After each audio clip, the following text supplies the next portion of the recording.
Assalamualaikum warahmatullahi wabarakatuh.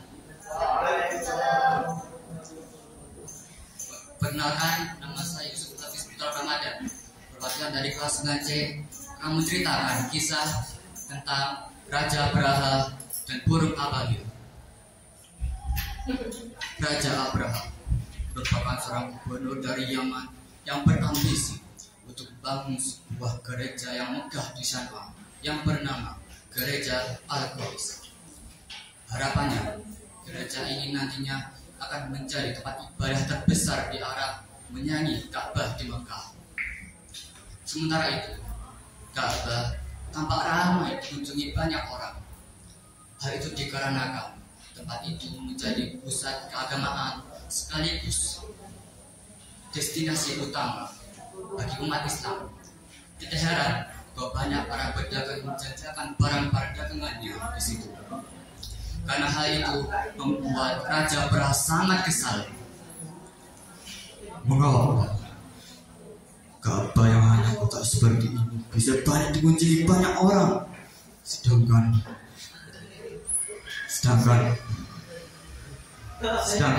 gereja gubernur Mekah dan mewah ini mengapa tidak ada mengunjunginya? Mengapa? Sejak itulah Raja Abraha memutuskan untuk ingin menghancurkan Ka'bah. Ia pun segera memanggil tentara dari Abyssinia. Lalu dia memimpin pasukan itu sendiri dengan mengendarai seekor gajah untuk menuju Mekah. Beberapa suku Arab mendengar informasi tersebut akhirnya memutuskan untuk mencoba menghalangi pasukan Raja Abraha dengan berbagai perlawanan. Tetapi sayangnya perlawanan mereka pun dapat digagalkan oleh pasukan Raja Abraha dan mereka ditawan.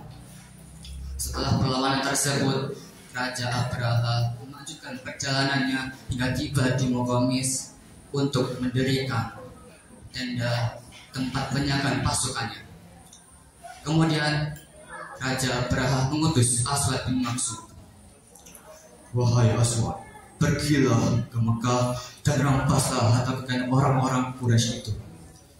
Aswad bin Maksud dan kudanya melaju ke Mekah dan merampas harta kekayaan orang-orang Quraisy itu, termasuk 200 ekor unta milik Abdul Muthalib. Abdul Muthalib mendengar hari itu pun akhirnya beranjak menemui Raja Abraha di tempat penyagaan pasukannya. Raja Abraha dan Abdul Muthalib pun bertemu.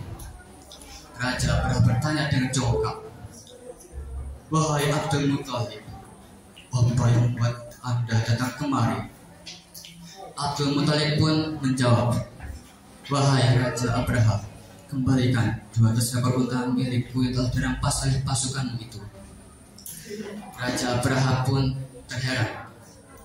"Mengapa kau lebih mengkhawatirkan untamu? Padahal kami datang ke sini untuk menghancurkan Ka'bah. Mengapa menghancurkan Ka'bah itu saja?" Abdul Muthalib pun membalas, "Wahai Raja Abraha, sesungguhnya unta-unta itu adalah milikku, sementara Ka'bah itu adalah milik Allah Subhanahu wa Ta'ala. Maka dari itu Allah lah yang akan melindunginya." Mendengar jawaban tersebut membuat Raja Abraha kesal. Terdiam namun geram. Dikembalikanlah unta-unta itu kepada Abdul Muthalib, dan Abdul Muthalib segera kembali ke Mekah. Setibanya di Mekah, Abdul Muthalib berseru kepada penduduk kota, "Wahai kaumku, tinggalkanlah Mekah, berlindunglah ke bukit.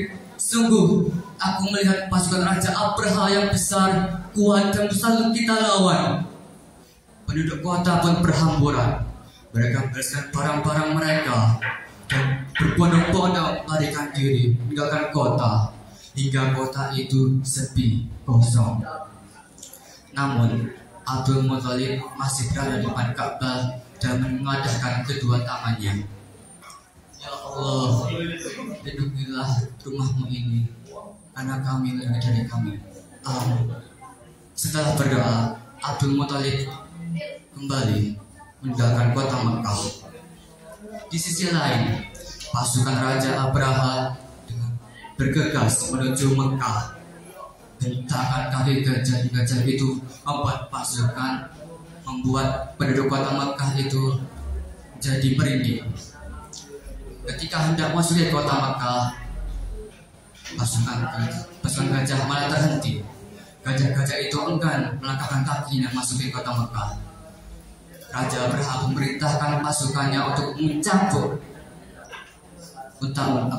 gajah-gajahnya. Setelah itu, namun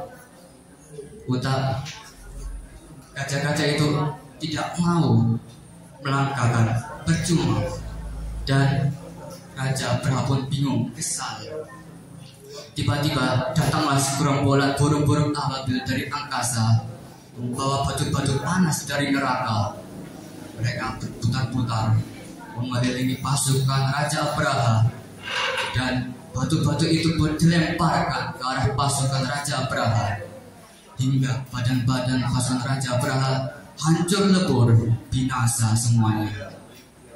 Tidak ada bersisa termasuk Raja Abraha, dan Ka'bah pun akhirnya selamat karena dilindungi oleh Allah Subhanahu wa Ta'ala. Sekian, wassalamualaikum warahmatullahi wabarakatuh.